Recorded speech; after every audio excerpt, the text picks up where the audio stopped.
सफ़र शरዒ में कसर नमाज न पढ़ने का हुक्म। सवाल ये है कि जो शख्स सफ़र में कसर न करे तो गुनाहगार होगा या नहीं। जवाब ये है कि इमाम साहब का मज़हब ये है कि सफ़र शरዒ में कसर वाजिब है। कसदन पूरी नमाज पढ़ना और कसर न करना गुनाह है।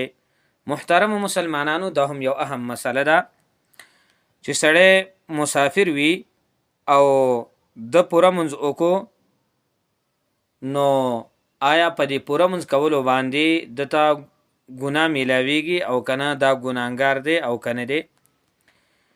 نو جواب دا دی او د امام ابو حنیفه رحمه الله مذهب دا دی چې د انسان هغه شرعي سفر پوره شوی وي او د بیا هم قصر اونکو، د 4 رکعات منځي 2 رکعات اونکو، سفرانه منځ اونکو او قصدن عمدنی پوره منځ وکړو، نو دا سړی ګناهګار دی.